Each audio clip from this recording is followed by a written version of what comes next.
Hi, how you doing? This is Ryan, and welcome back to the Gamertron Show. So, the lovely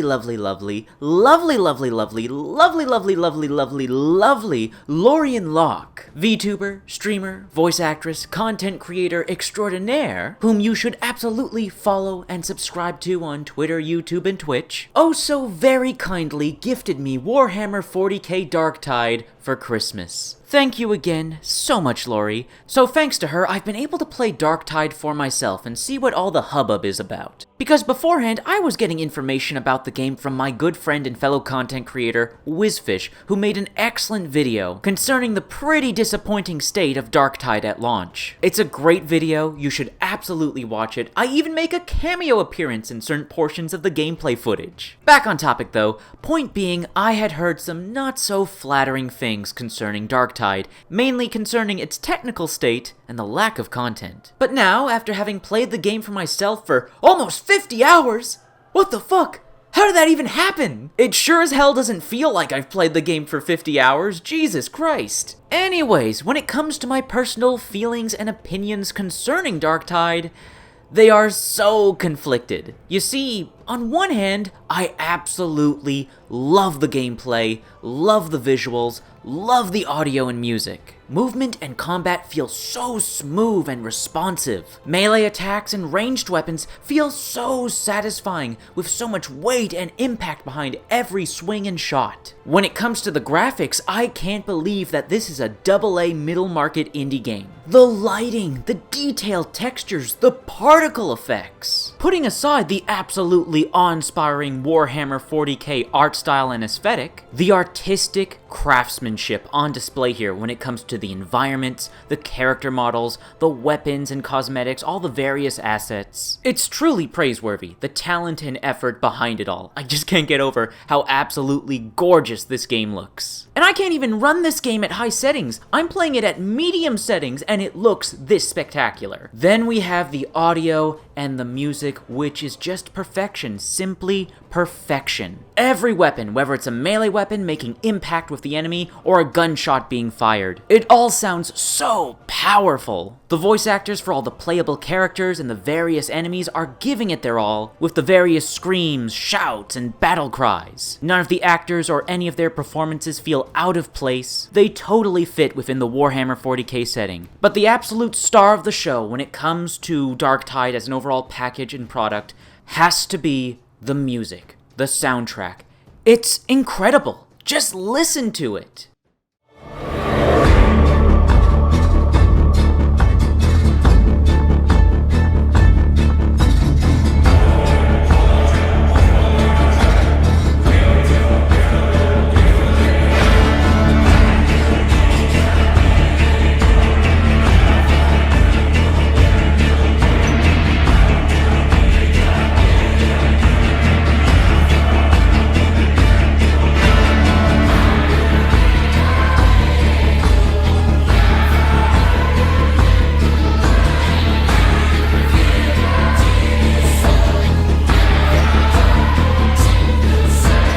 There are some video game soundtracks that are just so good that they elevate the experience as a whole. They make everything you do in-game better. Whether it's watching a story-heavy in-game cinematic, exploring an open world, or engaging in the game's combat, good music can take a commonplace, routine, humdrum, a simply pedestrian moment in any video game, and turn it into something awe-inspiring, memorable, making you engaged and excited in the moment and wanting to play more. That is what the soundtrack of Darktide does for the game. I would go as far as to say the soundtrack for Warhammer 40k Darktide is some of the best video game music of all time. It's right up there with the greats and the classics. So, to reiterate, I love the gameplay of Darktide. I love the graphics of Darktide. I love the audio of Darktide, which makes it all the more painful that the game has such detracting and distracting issues that bring down the experience as a whole. First of all, the technical state of the game. While the game most certainly has been improved from launch, I understand launch was an absolute shit show, a nightmare. I didn't play it at launch. I played it after a few patches a few weeks later. So it's fair to say I had much more positive first impressions when I first played the game compared to other people who played it at launch. However, even after a few patches, I would still argue that the game is in an unacceptable technical state. Random crashes and disconnects, completely ruining mission runs and wasting my time. Constant visual graphical glitches in the player hub. Various UI UX assets refusing to load, or just taking an absurdly long ass time to load. And oh yes, the loading screens. The loading screens in this game are nightmarish. Sometimes up to 5+ minutes stuck in loading screens. And this is no matter the graphics settings. When I'm actually playing the game, when I'm in a mission, I'm having a great time, but I dread having to go back to the player hub and sit through loading screen after loading screen just to accomplish the most basic of tasks. The game was released too early. It is not fully technically optimized. It quite obviously needed several more months in development, and that's all the more apparent when you look at the game's progression system. While leveling up your characters are fine, it's serviceable. You play missions, you earn XP, you level up, and at certain milestones you unlock feats, which you can customize your character's build and playstyle with. That's fine. That's how Fat Shark's previous game, Vermintide 2, worked. But when it comes to obtaining gear and loot, namely weapons, curios, and various currencies, it's a chore and needlessly wastes your time. While experience and currencies are guaranteed at the end of missions and you get more the higher the difficulty, fine, fair, it's totally random whether or not at the end of a mission you'll receive a random weapon or curio. Why the fuck is it random? Why is it not just guaranteed? In Vermintide 2, when you complete a mission, you were guaranteed a loot chest. Even if you didn't get something you wanted from the loot chest, you could scrap the things you got and use the resources to craft something you actually wanted. But the crafting system? It's not even fully implemented into the game yet. You can increase the rarity of items and re-roll perks, but that's it! You can't craft brand new weapons from blueprints, you can't scrap items to earn some crafting resources, you just get money for some reason, and you can't re-roll blessings for some reason, which is so bizarre because blessings are basically the same thing as perks. They're just slightly better, more interesting perks. Why we can't re-roll these is an absolute mind-boggling mystery. So it's totally random at the end of missions whether you will receive weapons or not, and you can't craft weapons, so the only way to consistently get new weapons is this single vendor. And he doesn't even sell all of the different available weapons for your class. The weapons he sells are totally random and they rotate by the hour. Why? Why, Fat Shark? Why are you wasting the player's time in this way? Now, I have no problem with RNG in a progression system. One of the reasons I kept coming back to play Vermintide 2 was because of the RNG in its progression system. But Vermintide 2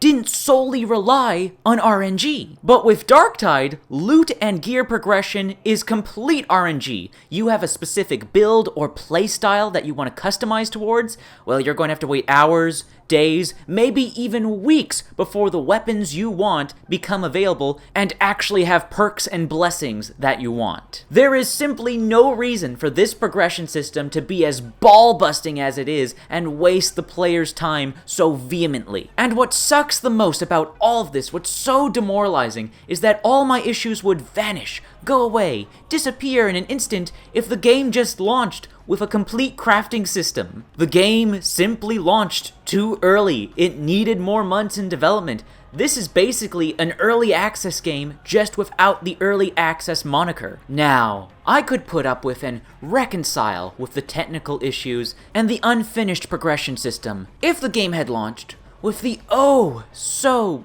basic features of offline single player and a proper mission select, just being able to play my favorite missions whenever I wanted to. But Darktide doesn't even have that. So it only amplifies all the other issues that are currently within the game, like, what the fuck, Fat Shark? What the fuck? Both your previous Vermintide games launched with offline single player and being able to select and play whatever missions you wanted at any time. But in Darktide, for some nonsensical reason, there's no single player, there's no solo play even though there are perfectly fine, functional bots in the game. So there's nothing stopping you from enabling solo play literally right now. And then, for yet another nonsensical reason, you can't just play the missions you want to play.